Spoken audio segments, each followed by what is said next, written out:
Quase como Marum. Com essa aí, que conversinha. Pô, mas não tô tão gordo assim. Não, mas é que ele falava muito. Sim. O senhor pode explicar para a gente por que houve a sanção do benefício para Sudã, Sudene, governo para Sudeco, se o presidente considera isso uma pauta boa? Bom, o fato disso ter vindo para o nosso governo foi, sim, uma pauta bom. Agora, isso foi superado, primeiro, para cada real concedido de subsídio lá na Sudã e na Sudene, em média, são mais de R$12 de investimentos. Então, tem uma significação muito importante na geração de emprego, na geração de renda e na continuidade de investimentos muito importantes, tanto para a região Nordeste quanto para a região Norte. Na análise que foi feita, o presidente optou por fazer o sancionamento, dada a experiência da aplicação desde 2013 para cá, e, na verdade, se trata de uma prorrogação por 5, podendo ser prorrogado por mais 5 anos.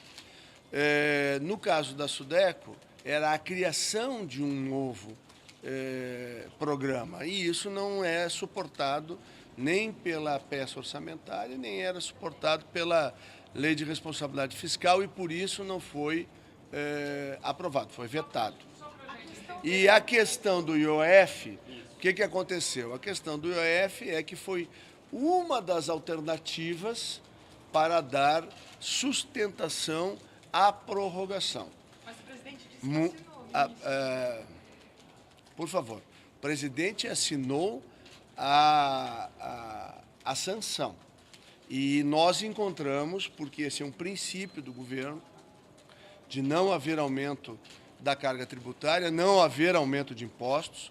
Então, toda a equipe, e aqui vai um reconhecimento ao esforço feito pela Subchefia de Assuntos Jurídicos da Casa Civil, que encontrou uma solução que cumpre a Lei de Responsabilidade Fiscal sem onerar o já onerado e sacrificado contribuinte brasileiro. Então, não haverá, isso é o que eu estou dizendo aqui, não haverá nenhum aumento de IOF. Essa solução foi encontrada agora, tá? Por isso que... O presidente deu uma resposta lá na base aérea. Sim, mas eu... Que foi confuso, só para a gente entender. Então, estou esclarecido. Ele disse que ele estava se referindo à sanção dessa pauta-bomba, mas um decreto que limita esse benefício e não em referência ao aumento do IOF.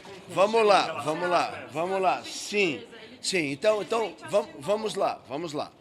Ele assinou a sanção e assinou também um decreto que dá a garantia para a execução sem ter aumento de impostos. É isso. É que uma das hipóteses que havia sido aventada pela equipe econômica para poder dar sustentação à continuidade do programa seria ou corte de benefícios ou aumento do IOF. Quando isso chegou para análise hoje pela manhã, isso confrontava diretamente todo o compromisso que o governo assumiu ao longo da campanha eleitoral de redução da carga tributária. Então, aí, desde hoje de manhã, cedinho, nós estamos dedicados a buscar uma outra solução que nós encontramos, está resolvido. Mas ele chegou a falar em infração mínima. Como é que é? Ele chegou a falar em infração mínima. Como é que é? Ele chegou a falar em infração Aumento de fração mínima no imposto. Não, mas, gente, vamos lá. Primeiro houve um vazamento indevido, certo? Porque era um estudo e alguém, que nós vamos tentar identificar quem foi, vazou para uma colega de vocês algo que não deveria ter sido vazado. Então, aqui é o primeiro ponto.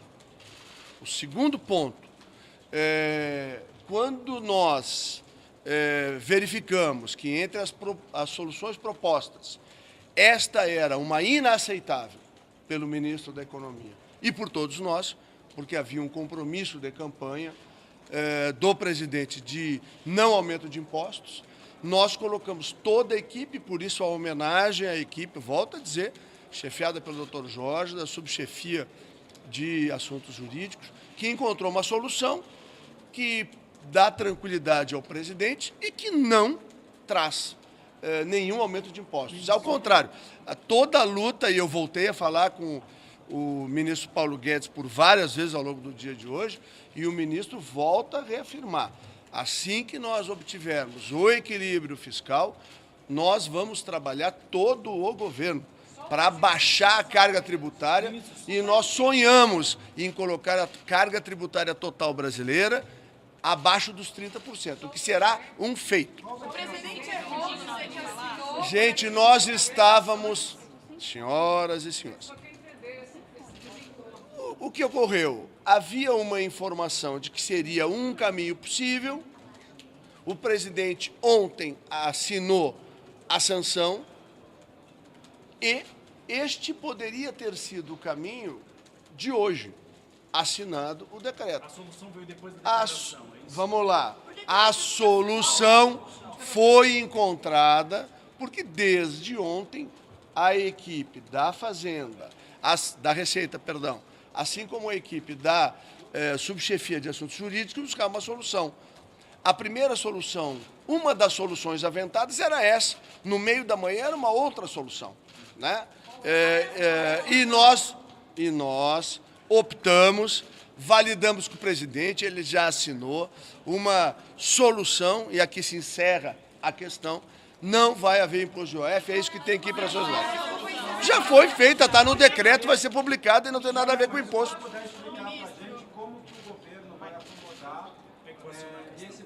Já está resolvido, está no decreto publicado. Como é que é?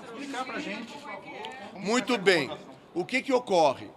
Como a Sudan e a Sudene, para projetos que sejam apresentados, o prazo médio de fruição do benefício é de 12 a 14 meses, eles não ocorrerão no ano de 2019. Então, portanto, em 2019, a previsão que tem de 740 ou 50 milhões é suficiente para atender aqueles projetos que foram aprovados ao longo do ano de 2017, 2018 e que estão em fruição. Nós colocamos isso no decreto e isto cumpre a lei de responsabilidade fiscal. Ponto final. Só vai ter benefício de dar orçamento, é isso então? Claro, a lei de responsabilidade fiscal, no seu artigo 14, exige que só possa ocorrer o benefício havendo a previsão orçamentária devida. Como a previsão feita para o ano de 2019, ela atende apenas para os benefícios que estão fruindo desde lá, 2017, 2018, né? Para a prorrogação, nós tínhamos que ter uma previsão. Como em 2019 não vai haver a concessão, porque desde que a empresa apresente a proposta, até que ela possa se beneficiar dela, o prazo médio são 14 meses. E isto é desde o início do programa. Nunca aconteceu de uma empresa receber antes desse prazo médio. Portanto, nós colocamos isso cumpre a lei e colocamos lá que para o exercício de 2020 e para o exercício de 2021, como a peça orçamentária vai ser constituída ao longo do ano de 2019, o governo irá fazer a devida previsão orçamentária. E está tudo resolvido. Não precisa aumentar impostos. Por que ele assinou, então, ministro? Por que ele assinou, ministro? Como? Por que o presidente disse, então, em coletiva que ele assinou? Ele errou? Ele se equivocou.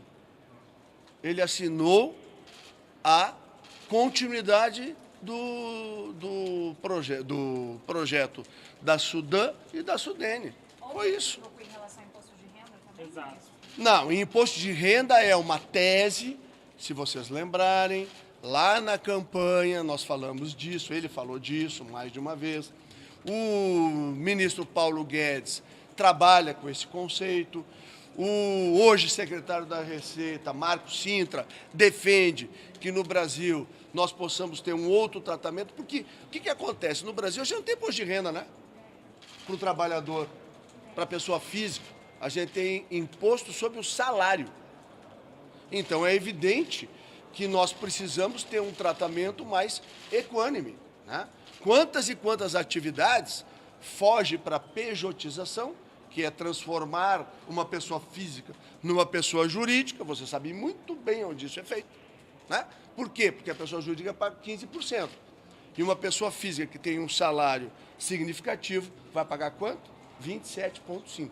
Então, por isso que nós trabalhamos com o conceito de dar um tratamento mais equilibrado para a sociedade brasileira e nós vamos trabalhar, depois de feito o equilíbrio fiscal no Brasil, muito provavelmente, só não sei prever quando, quem faz todas essas contas é a equipe do professor Paulo Guedes.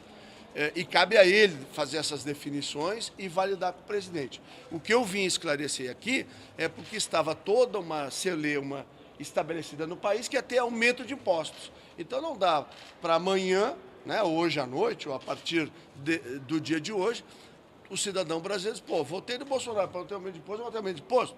Não, não tem aumento de imposto. Então, estou afirmando aqui, não haverá aumento de impostos. A outra questão é qual? Sobre a divergência entre o presidente e o ministro da Economia, Guedes, que começou ontem na reunião por causa exatamente de números, reforma da Previdência. Tá. O Vamos. presidente fez uma declaração ontem à noite, depois dessa reunião, na hora do almoço, mais ou menos que ele gravou. Não, ele gravou à tarde. À tarde, pois é. E levou a equipe econômica a levar um susto, fez a equipe econômica levar um susto. Pegou todo mundo de surpresa. O que está acontecendo? Parece Vamos que lá. tem Vamos lá. ruído aí. Tá, então vamos primeiro. Não tem ruído algum.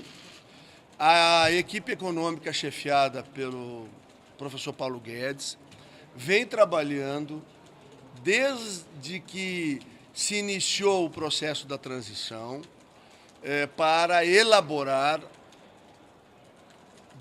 dois caminhos de proposta de reforma da Previdência, aos quais o professor Paulo Guedes já falou em exaustão. E todos vocês já testemunharam. Aqui eu reconheço vários rostos que já ouviram ele dizer isso. Primeiro, a atual Previdência brasileira é um navio com casco furado, né? Ou é um avião que tem uma pane, que precisa ser consertado, né? E é nisso uma parte do trabalho no sentido de como é que nós consertamos o nosso navio que está com o casco furado. A outra, que ele também já falou inúmeras vezes, é que não é justo colocar os nossos filhos e os nossos netos dentro de um barco que a gente sabe que mais cedo ou mais tarde poderá afundar. Então tem que ser criado um novo sistema. E aí ele sempre defendeu, nós sempre defendemos o sistema. Aí tem uma absoluta unanimidade, que é a questão da capitalização para o Brasil, em algo assemelhado, que remete, mas será diferente, do modelo chileno, né? Então, quando o presidente fala alguns números, e falou no número de 57, 62, o que ele quis dizer? Ele quis dar uma tranquilidade para as pessoas, que nós não vai haver uma ruptura, vai ser feita uma transição lenta e gradual, com que objetivo? Preservando o direito das pessoas, tendo um olhar humano para a reforma da Previdência e fazendo as coisas gradualmente. É isso que o presidente quis dizer. Dentro de 2 semanas, está previsto da gente fazer uma apresentação ao presidente dos caminhos que a equipe econômica está preparando e, nesta apresentação, o presidente vai definir como é que vai ser feito, os detalhes, e aí, claro, quando for feita a apresentação, vocês vão conhecer o detalhamento. Mas, nesse momento, a equipe econômica trabalha na finalização, dando os ajustes finos para fazer uma apresentação para o presidente, que será na outra semana. O presidente falou da possibilidade. Muita conversa. Ele falou da necessidade, da possibilidade, presidente, de aumento do teto do IR. Quando isso deve acontecer? Isso vai ser anunciado hoje? Imposto de renda? De 27,5 para 25. Mas vamos lá, vamos lá. Calma. Há uma, volto a dizer, desde a campanha eleitoral que a gente fala disso. Então, o que acontece? Tem uma premissa antes de se fazer estas coisas, que é obter o equilíbrio fiscal. Desculpe. Nós temos, para o ano que vem, para este ano, perdão, um déficit primário previsto de 139 bilhões, é claro que nós não podemos, neste momento, fazer nenhuma ação que possa resultar em qualquer redução de arrecadação. Por quê? Porque nós temos que fazer o equilíbrio, fazer a reforma da Previdência. Por que a reforma da Previdência é importante? Porque quando o investidor interno ou quando o investidor externo olha para o país chamado Brasil, ele tem que ter a tranquilidade e a previsibilidade de que esse país está equilibrado fiscalmente para que seu investimento não corra riscos. Isso vale para o empreendedor brasileiro, isso vale para o empreendedor internacional. E é essa a preocupação que nós temos. Então ele se equivocou, esperando há décadas já. Ministro, foi outro equívoco do presidente? Foi outro equívoco, então, do presidente? O quê? Não tem equívoco nem... anunciaria hoje essa possibilidade. Não. Ele se equivocou. O presidente falou de algo que nós trabalhamos, eu estou reconhecendo aqui, estou reafirmando. Se conversarem com o professor Paulo Guedes, ele vai dizer que isto é fruto de estudo. Nós pensamos em reduzir a carga tributária brasileira, o peso que tem sobre os salários no Brasil, que é injusto, mas isso depende do equilíbrio fiscal que nós temos que ter. Em curto prazo não existe. Como? Não. A informação que vazou, que não era para vazar, era o ensaio que entregaram para essa moça aqui, que é muito competente. Isso eu tenho que reconhecer. Mas alguém vazou algo que não era para vazar. Do que ele vazou? Vazou o quê? A possibilidade de imposto de Não, mas isso ele quer. Mas ele cobra, porque ele concorda, e acho que ninguém aqui discorda, que a gente tem que baixar as alíquotas do imposto de renda pessoa física. Mas neste ano, gente, sem equilíbrio fiscal não dá para fazer. Então não neste ano, não tem isso este ano. Quando o secretário da Receita vem falar com o presidente, isso não deveria ser o papel do ministro da Economia falar diretamente com o presidente? Não há nenhuma insubordinação. Isso é veneno da mesma fonte que te vazou. Por uma razão... Não, para aí, momento. Por que o secretário da Receita veio conversar com a equipe do presidente, a meu convite? Porque o ministro Paulo Guedes está no Rio de Janeiro, só isso. E ele sabia que ele iria para prestar esclarecimentos ao presidente. Então não há espaço neste ano para redução do teto do IR? Neste ano, volto a dizer, porque aqui eu sou apenas um reprodutor do que o Paulo Guedes me ensina. E o Paulo Guedes me ensinou de que só haverá qualquer alteração no Brasil a partir do momento em que nós atingirmos o equilíbrio fiscal. E fundamentalmente o equilíbrio primário, que é sair desse buraco de 139 bilhões e que ele reitera que vai lutar muito com a equipe dele para resolver, se possível, ainda esse ano. O quê? O que ele quis... Vamos lá, vou explicar só um pouquinho. Vou explicar de novo. O que ele quis passar para as pessoas é a tranquilidade de que a transição vai ser humana, vai respeitar os direitos adquiridos das pessoas, não vai ser de soco, vai ter um prazo. Era isso. E isso está tudo... Por que ele fala isso? Porque nós, de vez em quando, reportamos a ele, ele nos orienta, e nós repassamos aos técnicos que estão trabalhando para construir a proposta. Então, o que ocorre? A proposta vai ser conhecida por ele, sem ser esta próxima semana, na outra. Então, aí... Como? Ele se referia a servidor público ou ao INSS? Não, acho que o foco dele estava mais direcionado para a questão do regime em geral. Né? Obrigado, gente. Tá? Obrigado, muito obrigado. Mais uma e deu. Ele sancionou o que era chamado pauta bomba. Não ficou claro. O quê? Pode ser pauta bomba? Não, para aí, só um pouquinho. São duas coisas diferentes. Vamos separar. O governo anterior deveria ter sancionado a questão da Sudam e da Sudene. Ao transferir para o governo com um prazo curtinho de resolução, porque vencia ontem o prazo de sanção ao veto, é claro que foi jogada uma bomba no colo do atual presidente, nesse sentido. Agora, por que sancionou? Porque é meritório, porque a região Nordeste precisa e porque a região Norte também precisa. Então não é tão bom assim. Não, mas vamos lá. Qual é o conceito da pauta bomba? Não, nada de impopular. Nem nada de impopular. O conceito da pauta bomba é porque tinha que ter sido resolvido pelo governo que estava no poder. E aí, em vez de resolver o que era dele, ele jogou para o outro fazer com prazo desse tamanhinho. Vamos lá, são 15 dias, ok? Por que um teve 12 dias para resolver, não resolveu, e joga no colo do que recém entrou? É nesse sentido que nos pareceu uma bomba, uma armadilha, a palavra que quiser usar. Mas é isso que eu estou dizendo. Então, eu estou te dizendo que não é pauta bomba pelo mérito. O mérito é válido. O que não foi adequado foi não ter resolvido aquilo que foi criado, aceito pelo governo que estava até o dia 31. Fica de uma herança maldita que foi deixada? Não, acho que uma maldadezinha dessas que às vezes acontece, tá bom? Gente, obrigado a todos.